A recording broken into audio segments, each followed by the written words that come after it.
Primeiro,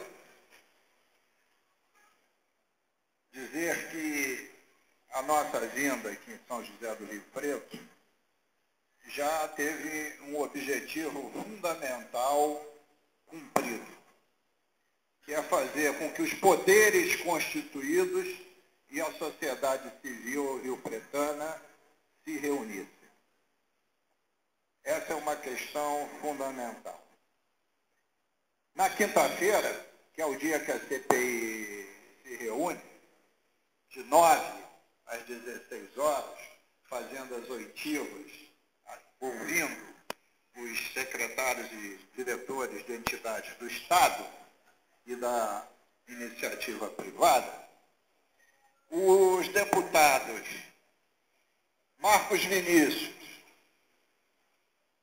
Bernardo Rossi, Sabino, que não está aqui no dia de hoje, representando a CPI, tiveram reunidos com a comunidade de Petrópolis sob a coordenação de Dom Filipe Santoro, exatamente para que os poderes, prefeitos, vereadores de Petrópolis e a CPI e os setores produtivos ouvissem as questões sociais mais graves e relevantes.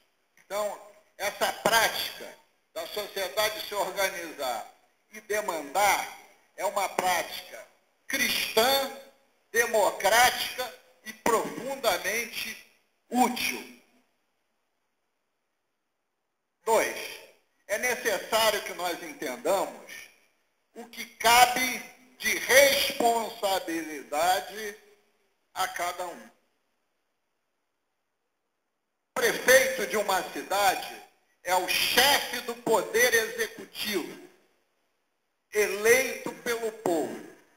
É o dono da caneta, com muita tinta ou com tinta nenhuma. Tinta que eu estou me referindo aí é o orçamento. E ele é fiscalizado por quem? Pela Câmara de Vereadores, eleita pelo povo, e pela sociedade que o elegeu através das suas organizações setoriais. Além disso, existe o fiscal da lei, que é o Ministério Público, que também tem obrigações profundas com a sociedade. Então, a gente precisa conhecer o papel de cada um. Uma audiência pública como essa já podia ter sido realizada na Câmara de Vereadores, porque a Câmara, como é a Assembleia, é a voz do povo. Então é o local de se fazer 1, 2, 25, 28, 33, tantas quanto forem necessárias. É preciso, novamente, repisar isso. E qual é o papel da Assembleia Legislativa? Eu digo que a Assembleia Legislativa tem 4 grandes papéis. 1, fiscalizar o Poder Executivo estadual, governador e secretários de Estado e dirigentes de empresa. Esse eu digo que sempre é a principal função. E é a principal função, maior ainda, de um deputado de oposição. Porque quando a gente vai às urnas e elege um governador, elege junto com ele a sua bancada de apoio, que são os deputados da situação. E quando elege deputados que não são dessa bancada de apoio, elege para quê? Para ser oposição. Porque na democracia tem que haver o contraditório. Democracia sem oposição não é democracia, é ditadura da maioria. Então a gente tem que aprender a conviver com isso. Aprender a conviver com isso. Agora, além de fiscalizar o Poder Executivo, cabe ao deputado também fazer leis, mas tem uma outra função, que é servir de canal de intermediação entre as demandas do povo e os poderes constituídos, que é também uma obrigação dos vereadores. Por isso que é importante a presença desses 4 parlamentares, porque eles, na medida que foram votados pela população de São João do Rio Preto, de São José do Rio Preto, eles também são ouvidos dessa população, para cobrar dos poderes constituídos a execução das demandas do povo. Então, definido o dever de cada um, eu quero realçar aqui que quando eu estudei catecismo, eu aprendi que no princípio era o verbo, e o verbo era Deus. Verbo quer dizer palavra em ação. Não se faz política sem palavra, sem se saber dizer e ouvir. E unir essa palavra com o fazer, com o agir.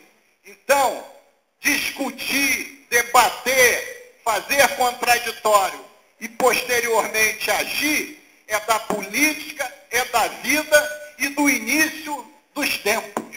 A palavra em ação. Isso também precisa ser frisado. Feita essa introdução, eu quero tocar aqui em algumas poucas questões. Sob o ponto de vista da recuperação econômica, que foi aberto com esse conceito.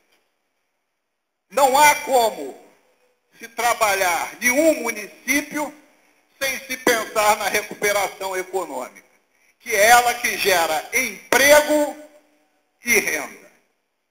Por isso temos, desde o primeiro dia, nos dedicado ao incentivo, ou pela isenção de ICMS para o setor agrícola, ou da redução da alíquota do ICMS para o setor industrial, ou dando incentivo fiscal para que a produção aumente nesses municípios, para que não se perca a possibilidade do crescimento econômico. Inclusive, de um tema que não foi debatido aqui, que só vai fazer efeito na prefeitura daqui a 2 anos, que é o índice de participação do município.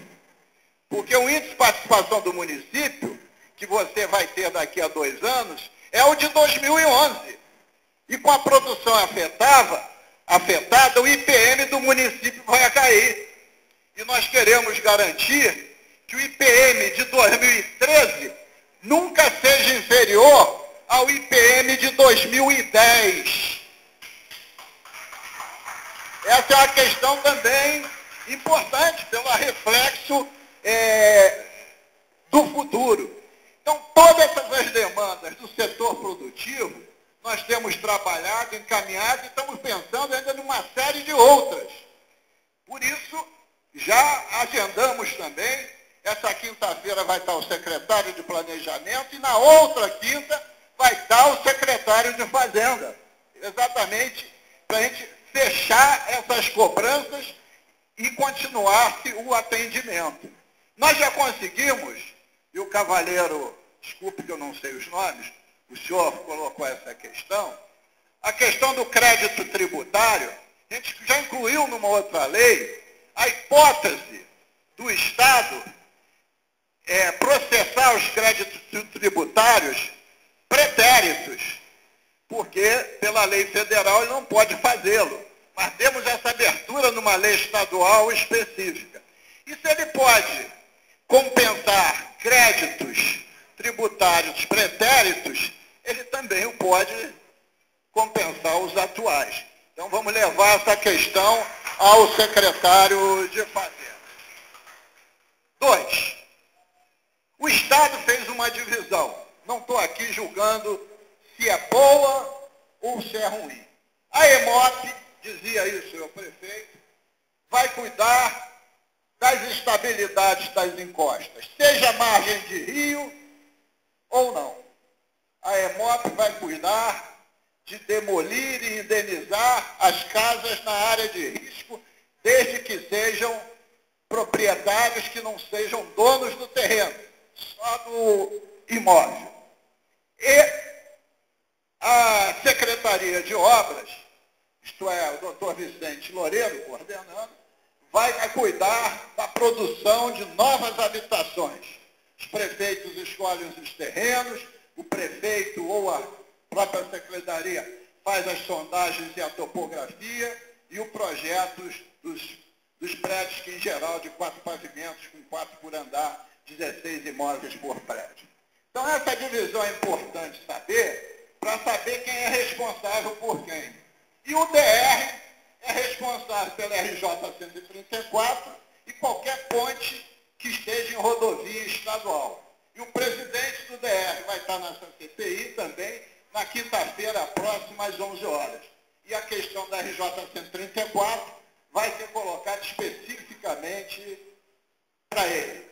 Em relação ao doutor Ícaro, que já esteve na CPI, nós vamos voltar a ele com as questões que foram levantadas aqui, inclusive das 7 pontes que o prefeito vai entregar na CPI na quarta-feira, localização geográfica, tudo direitinho, para que a gente leve isso ao doutor Ícaro, para pedir prioridade, porque está afetando a produção e a atividade cotidiana de cada um dos cidadãos.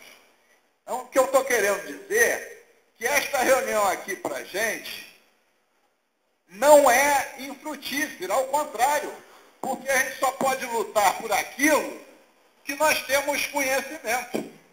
Né? E esse conhecimento está nos sendo passado na presente data. Mas o cidadão da ONG falou sobre a questão ambiental. E eu me lembro bem que ele começou assim: quem está dentro do rio quer continuar. Quem está na encosta de risco não quer entrar na luta. Então, eu tenho que falar para os mais jovens para formar novas gerações que entendam que a questão ambiental é fundamental. Eu não sou de nova geração, estou bastante rodado, né? O cabelo já caiu, a barba está branca, mas eu entendo que o ambiente, o meio ambiente, está cobrando de nós novas atitudes, novos comportamentos. Nada pode ser como antes, naquela concepção errada, fútil, que o homem iria dominar a natureza. Ou o homem se harmoniza com a natureza, ou o confronto vai fazer o homem sempre perder. O que caiu do céu em termos de chuva agora foi um tsunami, para falar, né, o nome lá do que aconteceu mais recentemente no Japão. Então nós temos que ter um mínimo de organização para enfrentar esses fenômenos. E temos que agredir o mínimo possível a própria natureza.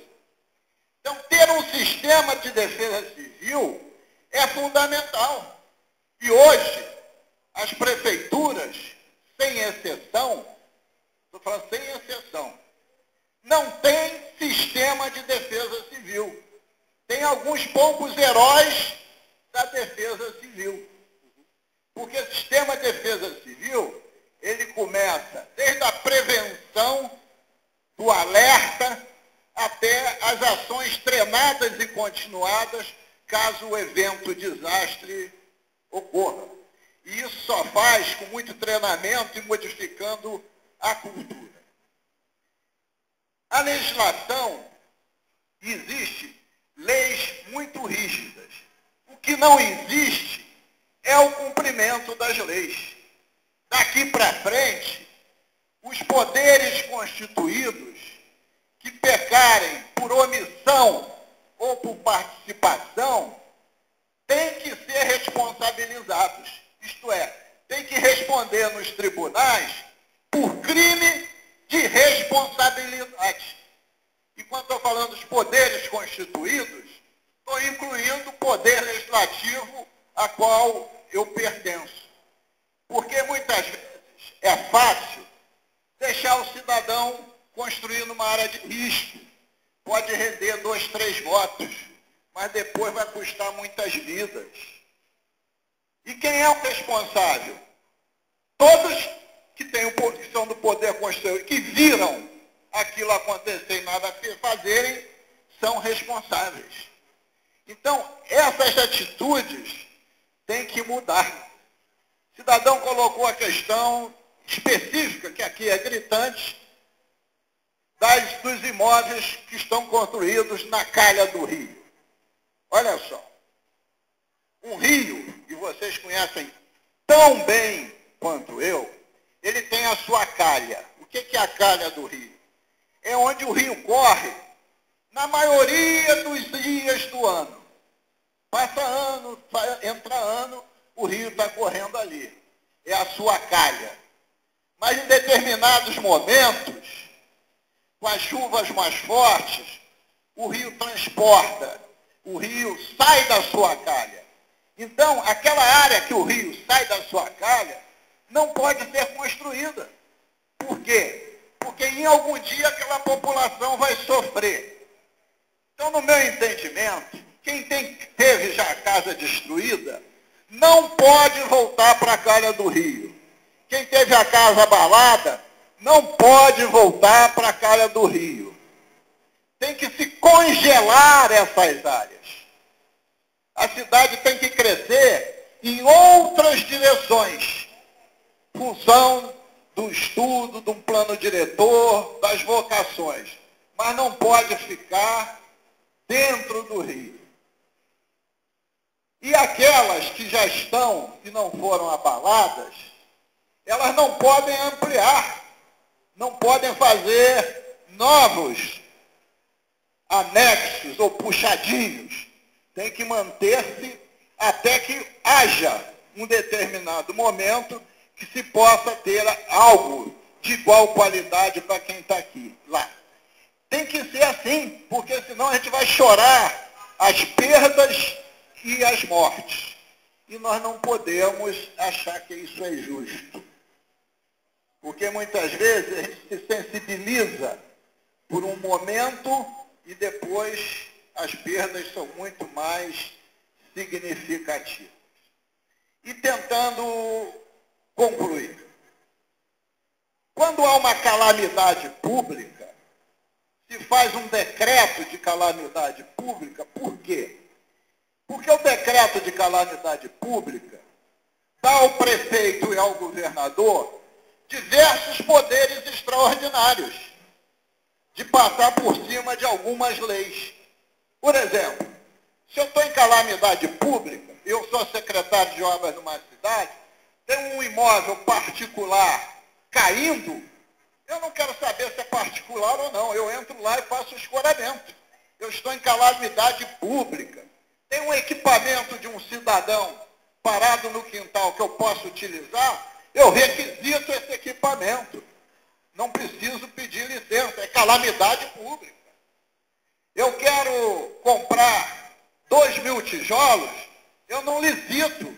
Eu vou lá e compro por emergência, é calamidade pública. A calamidade pública é um instrumento temporário que faz com que você tenha um poder muito grande para utilizar em benefício do povo. Por isso que precisa a calamidade. E por isso que o próprio governo federal e o próprio governo do Estado também exige o decreto de calamidade das prefeituras para fazer a liberação de recursos. Porque qualquer calamidade tem que estar fundamentada em cima das perdas econômicas, financeiras, materiais e até mesmo de vidas. Então, essa é a função do decreto de calamidade. Que imagine, eu quero reconstruir a Ponte Preta. Tenho que içar a Ponte Preta de dentro do rio, depois de içar uma estrutura metálica de 101 anos, 105, não envelheceu mais 4. 105 anos, que está dentro de um rio, que foi uma das 10 pontes dos ingleses mais referenciadas, junto com a de Paraíba do Sul. Tenho que verificar o estado dela, se eu posso aproveitá-la ou não. Tomara que sim. Eu tenho que refazer fundações, vigas, tabuleiros, etc, etc. Posso fazer construindo um projeto, licitando o projeto, para depois licitar a obra, para depois começar. Isso dentro da burocracia, perde-se pelo menos 6 meses. E posso usar do dispositivo de emergência de dispensar de licitação, fazer tudo em emergência. É isso a função do decreto. Agora, para fazer a dispensa tudo em emergência, também tem que ter o dinheiro no cofre para pagar. Né? É claro, porque nada se faz sem ter os recursos. Então, a intenção nossa é exatamente, como o poder que nós temos de fiscalizar, é pisar no acelerador, pressionar também as instâncias governamentais para as coisas acontecerem. E, principalmente, ouvindo. Ouvir nunca é demais, mesmo que seja um tema que as pessoas já falaram 2 a 3 vezes. Então, é esse o nosso objetivo. Eu acho que a reunião de hoje é frutífera, porque está a sociedade organizada aqui, estão alguns poderes constituídos e, seguramente, algumas decisões sairão em função desse encontro de hoje. Se cada um de nós estivéssemos individualmente demandando, o resultado nunca seria superior a uma reunião coletiva, onde a força é muito maior. Eu solicito a vocês que cada vez mais se organizem, que cada vez mais demandem, que cada vez mais cobrem dos poderes constituídos, porque quando nós temos uma sociedade inerte, aí mesmo é que os poderes se acomodam. E os senhores e as senhoras, que são quase maioria aqui, estão dando demonstração de que estão mobilizados a favor do bem público e da reconstrução de São José do Rio Preto. Muito obrigado, mas agora a gente tem que vistoriar.